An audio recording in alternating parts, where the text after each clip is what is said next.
I kept the idea of alignment just as the diagram here suggests, alignment between 4 different boxes. First, I want to open up just like a recap. Green is the color of empathy, color of focus on others. If we go back to the green, blue, red, green is the focus on other in the context of feedback. That's the feedback loop of praise, reassurance, and so on. Here you have 3 different levels, right? So you have the verbal green, you have the non-verbal, which we already talked about in the other slide. Then there's also the green intentions. What we're looking at now is the verbals and the green intentions that you've measured specifically with, like we did with the blues and the reds. If we're using intentional communication, we should really be clear with intentions before even using words, and often that's missing. We tend to assume that those intentions are clear in our head and in other people's heads without ever being expressed, which is, by the way, in multicultural communication, a huge issue. Often the assumptions we make around people's intentions, as we saw earlier, in those triangles, what people tend to do is that they project, they fill in the gaps. And so when the intentions are unclear, they just start inventing what other people's intentions are and start making them have these crazy intentions. Just being used to your own intentions, I think, here is really what's important. You can express the very same green question, an open question focusing on giving the other person the direction of where they want to go with it. So a green open question. If I frame that question with an intention of kindness, respect, building trust, empathy, curiosity, or connection, it's going to sound quite different. So you might just want to look at your high scores here and think, okay, if I have the high scores of places where I feel probably most comfortable expressing that intention. For example, connection you can use different synonyms for, but if I take, in this case, respect, it's a very easy one to use across most cultures. You could say, just out of respect for your calendar, when would be the best time for us to meet next week? That's different than saying, when would be the next time we meet next week? Because you're expressively stating your intention of respect. It might be obvious to you you're doing so, but in cultural differences, it's often a misunderstanding that happens when it's not expressed. Kindness, gifting is the icon. The universal symbol around kindness is not just gifting of an object, but it could also be gifting time. In cultures that have a more flexible approach to time management and meeting times compared to, for example, Finland, which is very punctual, an act of kindness would be to not make a fuss when somebody's late. That would be a gesture of kindness.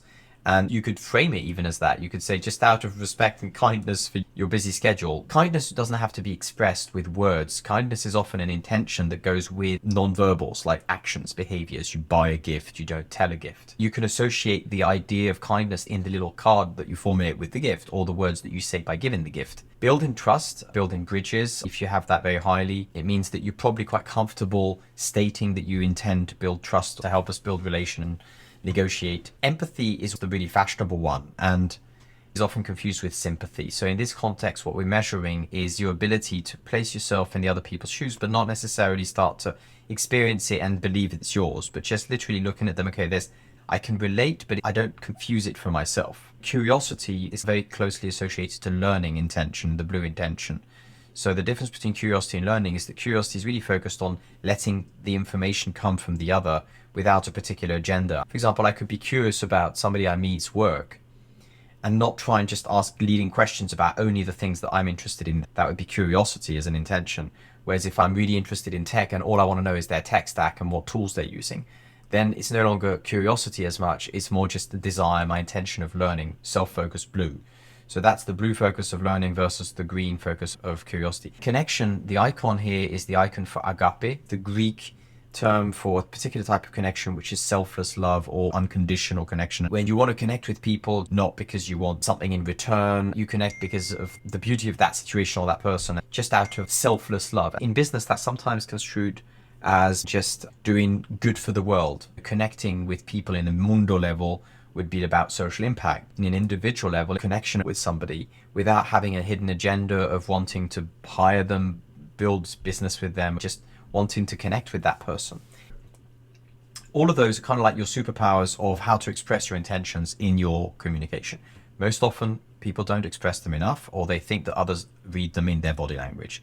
Pick your highest one, keep your ready-made sentences with how would you say this with your own words so it doesn't sound weird. If you're particularly needing to focus on green in your micro habit, then choose one at the base of your micro habit, as we'll see later. The one that you feel most comfortable with giving, or most comfortable in challenging yourself to practice more. We looked at the green intentions. Now we're going to look at the green verbals.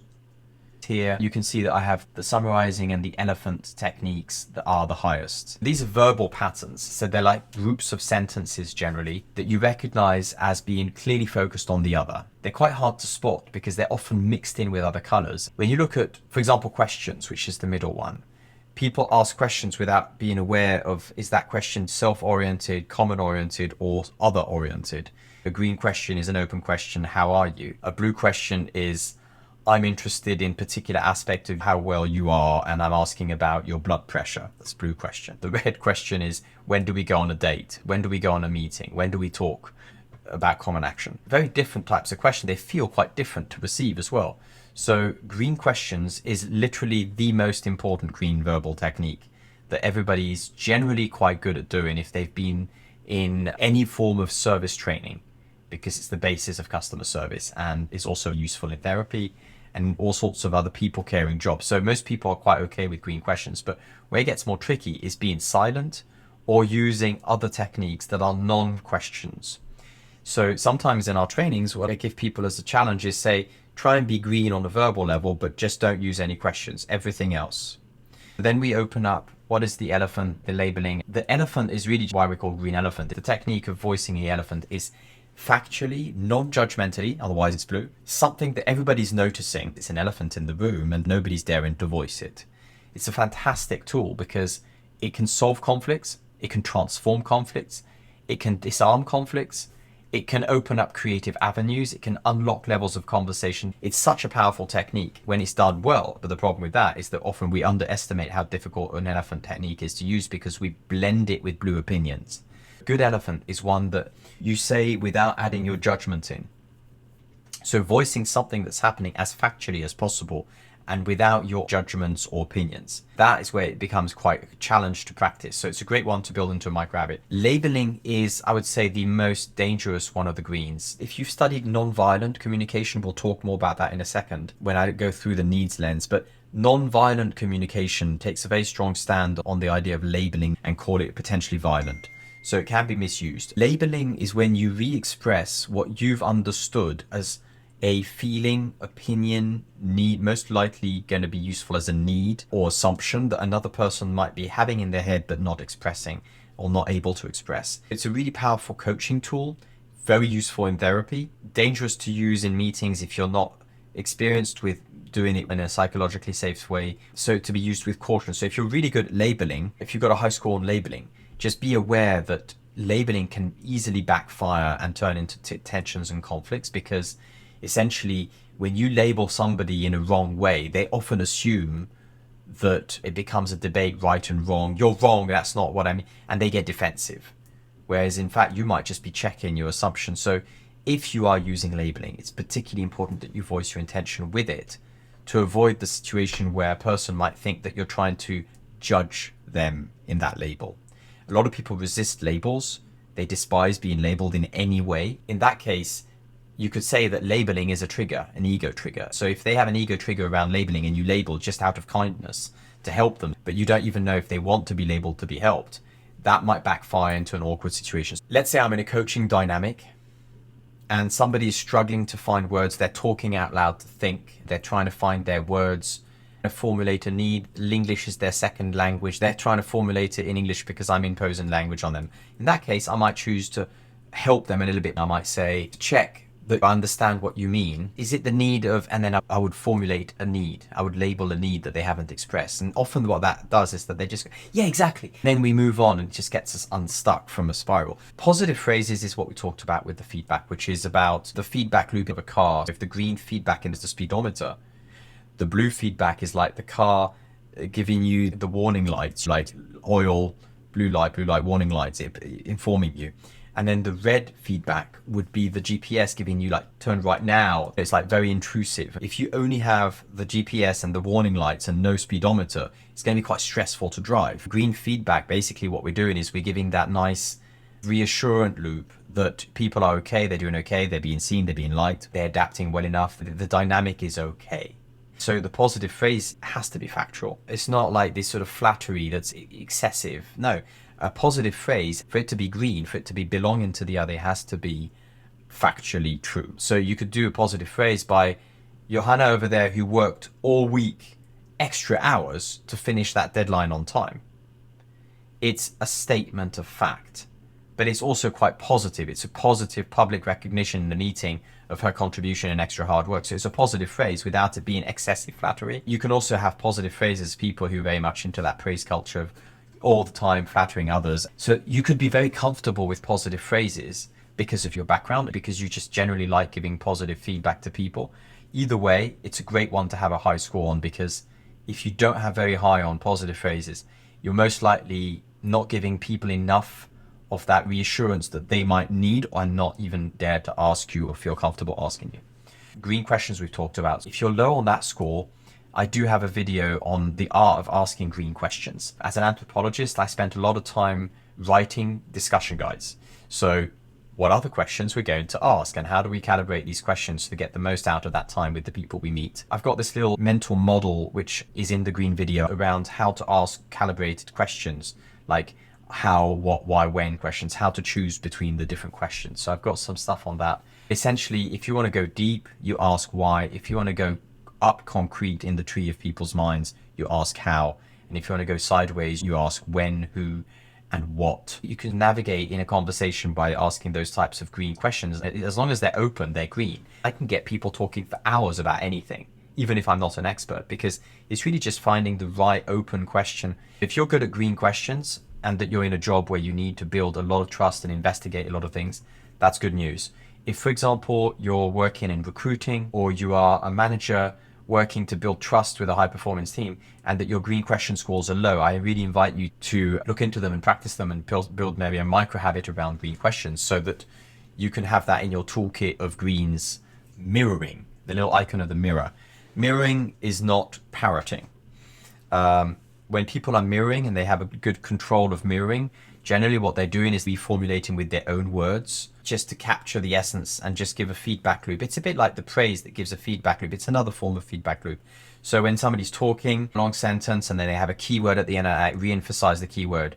And then they hear the keyword again and they go, yeah, that person was listening. The eye contact was there, green body language. Okay, I'm being heard, I can move on. Mirroring is a great technique for building trust and opening people's topics up and giving them space to go wherever they want and not just force them in a direction that you think is interesting. If it's done badly, it can get a little bit weird. So if you're mirroring, if you feel that you're doing not too well on mirroring and you got a low score, you might want to consider the difference between the awkward copy and just stating a mirroring just with an intention of just to make sure I understood, for example, you would say. Somebody who's very junior in a very strong hierarchy, they don't feel comfortable talking green because they feel that it's weird, but actually it feels quite good to receive on the other side. Summarising is the same thing, but just shorter.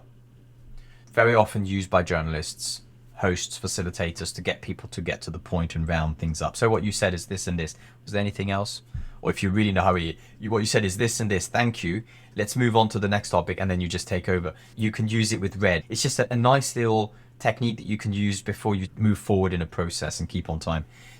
Summarizing is generally quite high on people because it's one of those that's taught, at least in some schools and universities. If it's really low, it might just be that you're not very good at paying attention because of, for example, some people with ADHD are struggling to focus. You're needing to fidget, for example, you can't focus on the whole thing too long. If that's the case, then one thing, I've worked with quite a few people who've basically hacked that with their flow by being very aware of how to create the right level of stimulation and focus for themselves so that they can then go on and test summarizing. Great way to practice summarizing, by the way, is on chats. In a conversation, you type a couple of key summaries in the common chat. For some people, that's a bit weird, but if it's framed and explained the intention, most people really appreciate that because it keeps the focus of the conversation without having to have fancy tools or gimmicky ways of getting people focused.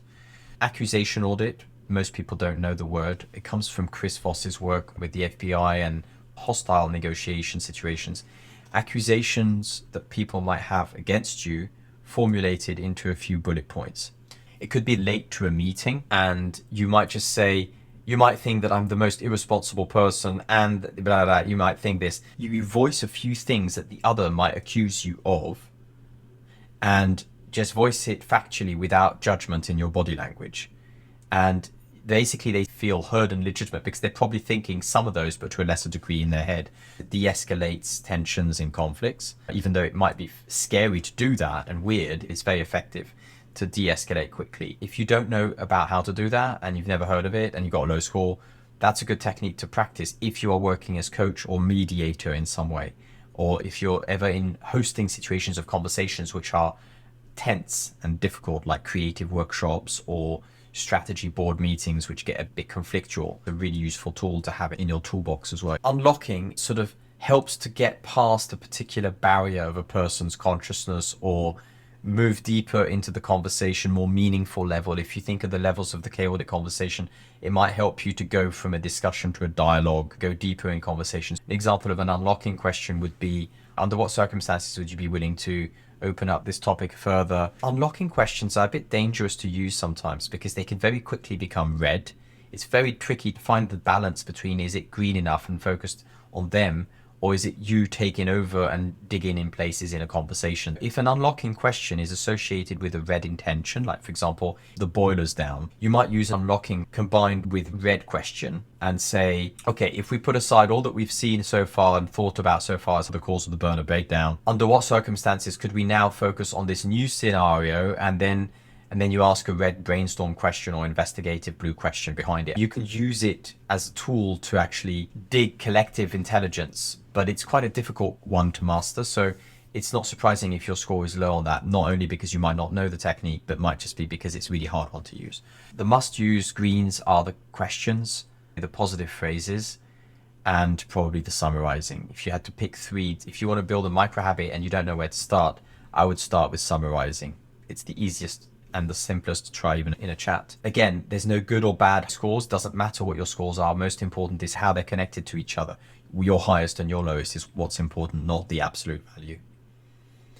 I did mention that there is a green video which goes in depth around the art of asking open green questions, like how or why, when, going down in the tree. This part of the infographic is where I talk about it in the video, and this video you can see in the link here.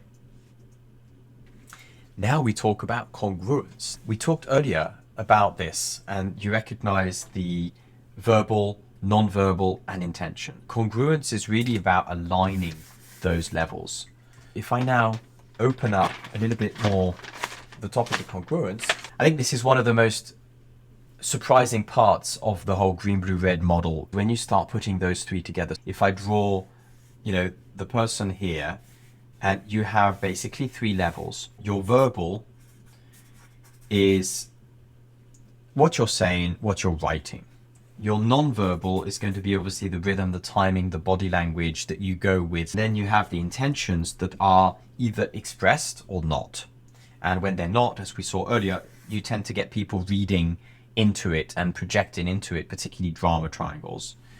What we're looking at with congruence is simply, does a color work on all three levels? If you're, for example, being green on a verbal level, are you also with your body language green, and are you also with your intentions expressed green? If they are in some way, and most importantly, if people perceive it to be aligned, then what you're building is congruence and trust. Body language readers, for example, they're basically looking at, does the picture match the sound? A great example would be somebody having a red intention, but that they haven't spoken, blue timing, and perhaps green words, right? You'd have a situation where they ask a green question, like, how are you? But at a time that suits them without it being adapted to the other person. So they pick up the phone and send a text message at 4 a.m. to their friend because they were just awake. Blue timing, it's my time. And the intention that's not expressed, so I'll put it in dotted lines, which has got obviously room for interpretation from both sides. You can always play the innuendo game of, I meant this, you didn't mean that, really did you mean this? It's like beautiful stand-up comedy about how this leads to really funny situations of not expressing those intentions. But let's imagine that the real intention was seduction and being liked, but you're just drunk. Let's say. So what happens is that the message being sent has got green verbal, so on the surface you look at it, yeah, that's a nice question. The timing, for goodness sake, it was at 4 a.m. and I don't even know why they sent it. So I'm just questioning their intention. It was weird. On the other hand, now imagine the same situation, but this time the same open question be also sent by SMS, but it would be sent at a green time because you would know that the other person is tending to be most on their chat messenger service between 9 and 11 o'clock in the morning. So the message is sent at 10 o'clock. And in the message, as well as the question, there's a little extra sentence that expresses why they're asking. And suddenly that same message and that same chat, instead of it being confusing, it suddenly just builds beautiful trust. Congruence is a really simple way to solve a lot of communication misunderstandings, just by understanding that it's just often out of either laziness or unawareness that we forget to talk about the intentions. Most people are not aware of their body language or their non-verbal because it's never taught, and unless you're an actor, it's really something that's generally not top of mind. Let's look at your own data, and in this case it's mine, the green, blue, red, and what you're seeing is the overall scores for all the different green, blues and reds on that level. So it's really just like a summary. On average, your overall verbal green competence self-perceived is 6.7. That means that overall, if I take the average of all the green verbals, and overall the red verbals, overall the blue verbals, and so on. Same thing with all the behaviors, and same thing for all the intentions. Now what happens here is that you can see where it's aligned and not aligned. If I was coaching somebody with a chart that looks like mine, I would be really digging around congruence, because as you can see, it's really not aligned. It doesn't mean that's necessarily a problem, but if you're, in this case, I have very strong blue, which means that I'm most likely to do things in my own time, in my own rhythm, and so on. And I look at my overall blue intentions, the way I'm probably expressing them is slightly less than any of the others. When I'm verbalizing, I'm also not particularly verbalizing the blue. My blue behaviors is likely to be talking when I'm trying to be green or red. So there's quite a high risk of me not being perceived congruently and not building trust in this case. What you're looking for to build trust and transform conflicts is having as much green as possible and having as much alignment of the green as possible. The red, if you're a host, of course, it's really important to have high scores across all three on the red. Participating in conversations, the green, high scores and alignment of the greens is really what you're looking for. So what are your scores? How does it align? Where's their disalignment? One possible scenario is that you would have very low on all three levels of one color. So for example, you might be very low on blue on all levels. That might be just a reflection that you're a highly empathic person and you're focusing a lot on others. There's nothing to change or fix necessarily. So having a high score or low score is not really a sign that you need to change anything. This is just overall seeing how does it align, how congruent are you probably being. When you have a job where you need to lead and tap into the red, this is where you should have really clear high scores on the bottom two. For any one of you who's watching this and who's working with leading people, dealing with team dynamics, group dynamics, the two most important things to align are the green and the red intentions, which are often simply just forgotten. So the red intentions, uniting and fixing problems, when you start using them in your vocabulary as part of starting a meeting, it's going to completely change the way people align and trust what's happening. Same thing with the green intentions. And when those are really part of your vocabulary, if your scores are lower here, then obviously that's just paying attention to timing, rhythm, body language, and so on. It might just be that you need to align the intentions into your verbal greens and reds, and that's enough to make yourself more congruent, particularly working across divides. I'm talking not just cultural divides, any divide where there's a lot of ego triggers and potential conflicts. That congruence of red and green are the most important. If you do want to go into this topic a little bit deeper, this is one of our first videos that we had with the one of the earlier versions of the periodic table with just the green, blue, red. We're looking at this in this video at the three levels, talking about Albert Mehrabian's work and giving some weighting about the different levels, giving you some more science about how this is actually working and measured. Alignment. This was actually, if I'm remembering right, the first ever mental model I got. This came to me from actually IDEO when I was working there as an intern. They had this model of 4 windows that I've simplified here, were actually usually drawn as, I can't really draw that well, so I'm just going to draw a basic version of it. In some pictures they do with a face, but here a person on this side, you have the communication to the world, and this is towards oneself. There's what you say, there's what you do, there's what you think, and there's what you feel. It's very obvious, but what's really interesting about this model that's super simple is that on this side, you have what we call behaviors. And you could say that these are the drivers. This is the kind of what drives the motivation or the auto impulses to those behaviors. So this is upstream to that. And the think and feel, when you understand, when you have the clear mental models of what's happening, you give it the meaning that is helping solve conflicts rather than generate conflicts. Your feelings are under your control, that you're able to make sense of your feelings and not be overwhelmed by them. If you're having conflicts at work, for example, generally most of those conflicts are shiftable in those two levels of think and feel. That model helps us to prioritize where we focus. That's one thing. When I was doing design research, a really great way to understand people is to not just look at what they say, generally writing down or taking notes or recording, but just asking them to show you what they do. Example, instead of asking people to talk about cooking, go and ask them to cook for you. And you'll notice a lot of disconnects between what people say and what they do. One of those disconnects is really what we're measuring in congruence, is looking, this is the verbal level and this is the non-verbal level. So if I think of a person said, yeah, I promised this, and what they did is they didn't keep their promise, what are you going to trust? You're going to look at both together. You're not just going to take what they said, you're going to look at their behavior on the non-verbal level. So a lot of the trust dynamics or trust destroying dynamics are based on how people are matching those two levels together. With your set of data here, there's going to be a summary of all these different things, the big picture. You can think of the internal side and the external side. I'm going to show you on the data with two pie charts. The alignment summary, this is actually taken from the other lenses. So this is your flow perceived feeling. In my case, it was red. I was feeling anxiety, which you can see here. This is like taking a rough temperature of internally my inner world. This is the think and feel world.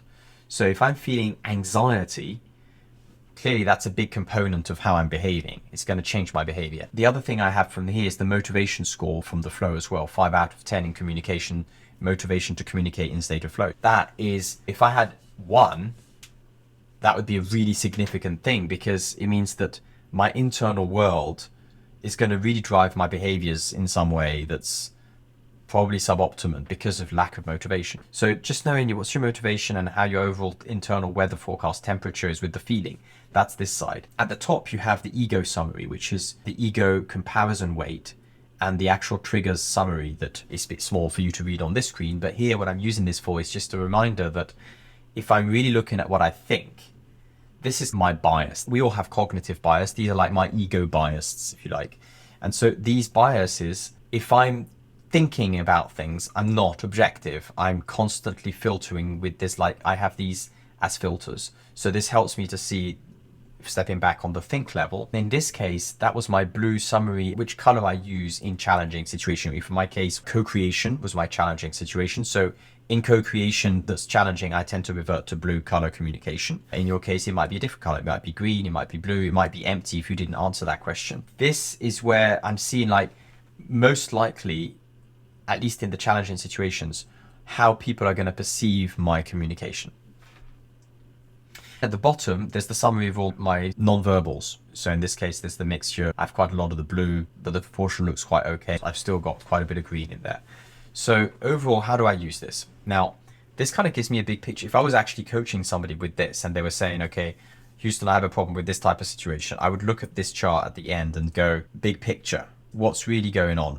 Usually it's a good idea to start on the inside. So in my case, anxiety, if my objective is in co-creation sessions, I want to build more trust, let's say, and I want to build more connective intelligence and efficiency and chaotic balance in co-creation sessions, which I find challenging. That might be what I'm trying to fix or trying to change or shift in my communication. So here I would go, okay, I'm feeling anxiety. Is that actually how I'm actually likely to feel in those sessions? Or is that just my general feeling of work? And my motivation is 5. Am I also 5 motivated in that situation? I might reflect that actually I'm really motivated around getting co-creation sessions working. So I'm like 9 out of 10 motivated. And actually, I'm starting to think that if I build a better process for that co-creation with the right template that I can reuse and save time later, suddenly I go from anxiety to arousal and actual even flow. So I might suddenly figure out that all I need is just better templates and structuring the challenge in clear templates that I can reuse later. My internal world goes from red to yellow and flow. Perfect. In the situation of co-creation, I might think, okay, out of these ego triggers, are any of them likely to be a problem in my team? Most likely not, because we've got rules about taming our ego, so I'm probably fine. But if I was in a situation where I'm running a workshop for a client, for example, and that they would have their own cultural DNA with their own built-in triggers by the culture of the company, then I would be careful about my own ego triggers. Let's say that one of my ego triggers is responsibility. If one of their cultural values encourages people to be more meritocracy based, that topic might trigger me because I might be more sensitive to the way responsibilities are shared in an equitable way. So in that case, I know that as a co-creation host or facilitator, I would actually be likely to be triggered around that topic. So in that case, I'm aware that might happen. Maybe I should be careful. Then the question is going to be, is it green or is it red that you need more of? Because if I'm in a co-creation situation, generally, I'm not there because of my hat as an expert in a particular topic. I'm there as a host. So I'm there to give the group a chance to build something together. In that case, mostly what I need is red and green. So if I'm blue like this, I would just need to focus on perhaps building myself a micro habit that would help me be either green or red in a hosting of co-creation with my new templates that I've designed to create my flow. So then basically the prescription for myself here would be, okay, for my co-creation sessions, I'm just going to build a template that helps me keep a clear red structure that is reassuring enough for everybody and realistic with the time buckets. And I'm going to be green by actually sending it before for people to be able to have time to prepare. And that's it. Suddenly I've got a new way of approaching my co-creation situation, which feels more flowing, probably is more chaotic and green, and therefore it might help to build the trust and efficiency and the empathy in that. That's how I would use this diagram. I do realize that it's probably the most complex slide on all your slides. If you just look at it and go, I don't know how to use this, that's fine. It's more of a summary. And if we ever do get a conversation coaching online, we can look into it together and deep dive in it if you want. Overall, aligning what you do, you think, you say, and you feel is going to make people trust you, like you sometimes, and even understand you better. That's really the key thing here. That's why the slogan behind alignment is replace confusion with coherence. Particularly important if you're working across age, gender, cultural, or other divides. This is like how to create that solid I'm being understood loop.